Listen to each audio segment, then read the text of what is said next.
जितने शिक्षण संस्थान हैं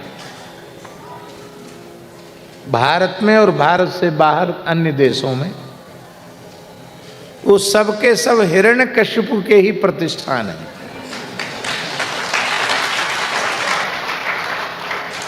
सब दैत्य विश्वविद्यालय ही हैं।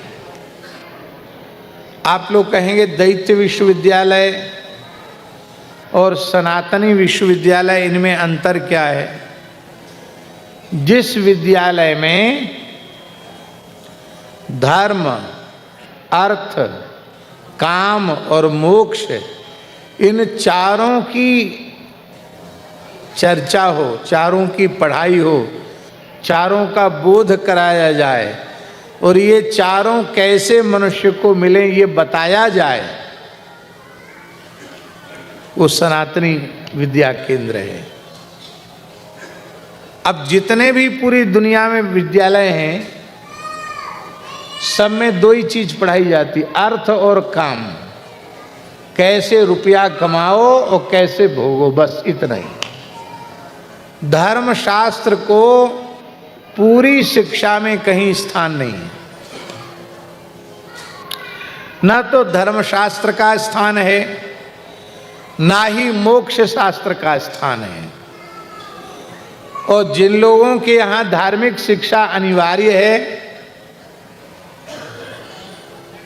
उनकी जो मजहबी शिक्षा है वो वस्तुतः मनुष्य को राक्षस बना देने वाली है, जिहादी बना देने वाली है।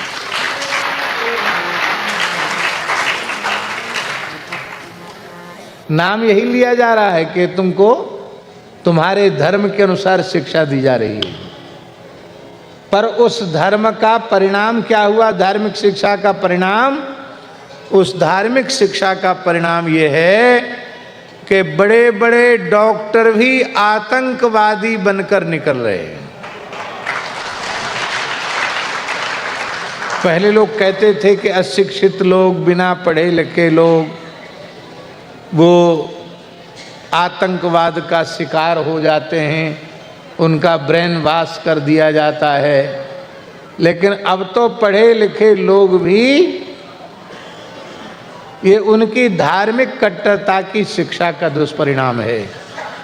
पर धन्य है सनातन धर्म, जहाँ राग द्वेष की पढ़ाई नहीं जाती है, जहाँ यही पढ़ाया जाता है। क्या पढ़ाया जाता है?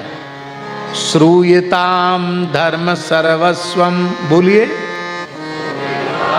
धर्म सर्वस्वम। महाभारत का श्लोक है। श्रूयताम धर्म सर्वस्वम, श्रूयताम धर्म सर्वस्वम, श्रुत्वा चैवावधार्यताम, श्रुत्वा चैवावधार्यताम। आत्मनः प्रतिकूलानि, आत्मनः प्रतिकूलानि न परेषां समाचरेत्। परेशान समाचरेत्। ये हमारी धार्मिक शिक्षा है। हमारी धार्मिक शिक्षा क्या है?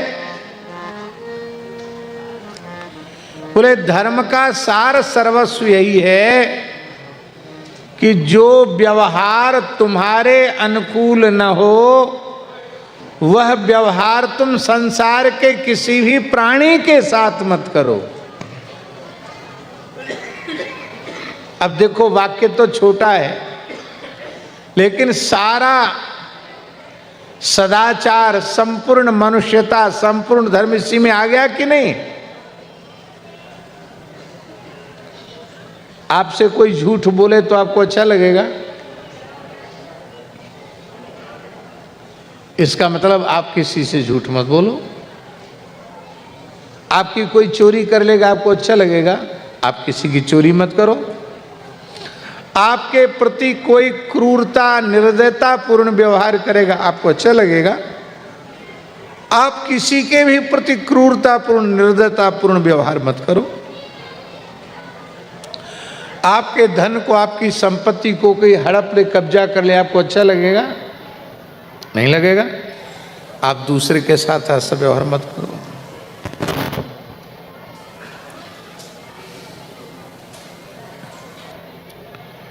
कुत्ते के साथ प्रेम युक्त व्यवहार करो तो कुत्ता भी न्यौछावर हो जाता महाराज, पूंछ हिलाने लग जाता कुत्ता भी। हम किसी के साथ द्वेषपूर्ण व्यवहार न करें, सबके साथ प्रेम पूर्ण व्यवहार करें।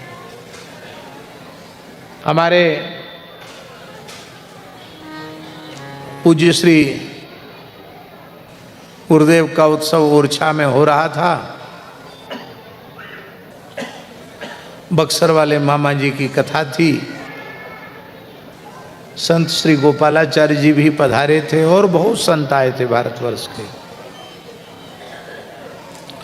हम लोग बेत्रवती स्नान करने जा रहे थे। एक कुत्ता पीछे पीछे चला तो हमारे एक संत थे मदन बाबा। तो मदन बाबा अपने झोला में हमेशा कुछ न कुछ प्रसाद रखते थे। उन्होंने थोड़ा सा प्रसाद लेकर दिया।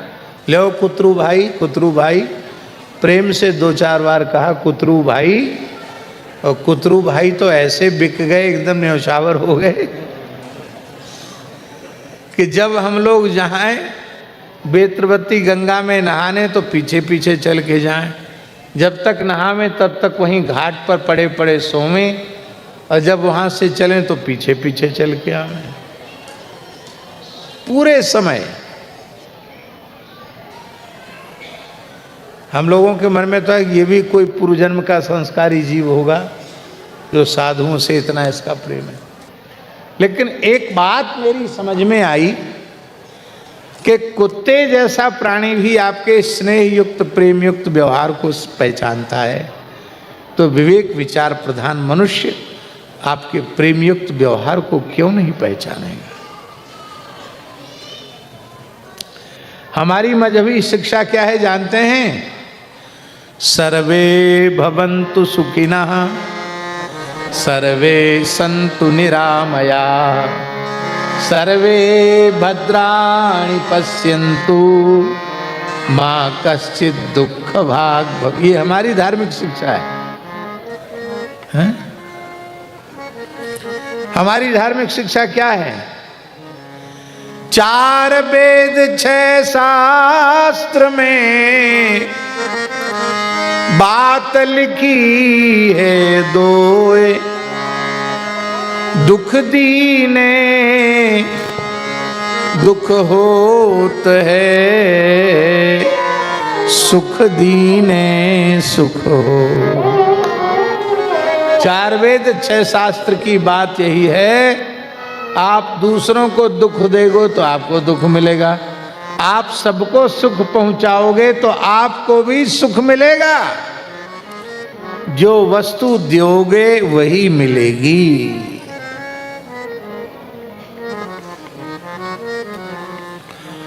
हमारी धार्मिक शिक्षा क्या है?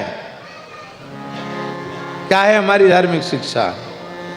बोलो, अयम निजः अयम निजः परो वेत्ति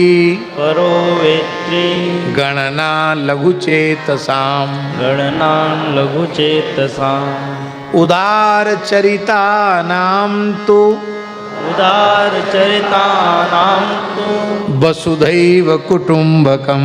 वसुधैव कुटुंबकम्। ये अपना है, ये पराया है, ये ओछे विचार वाले, ओछी बुद्धि वाले मनुष्यों की बात है। किंतु जो उदार चरित्र हैं वो तो सारे संसार को एक परिवार समझते हैं। किसी के प्रति द्वेष नहीं, किसी के प्रति बैर नहीं, किसी से घृणा नहीं, सबके कल्याण की कामना है। अच्छा एक बात बताओ, ऐसी शिक्षा यदि पूरी संसार में प्रचलित हो जाए तो कहीं उग्रवाद आतंकवाद बचेगा? उस समय संसार का स्वरूप कैसा होगा?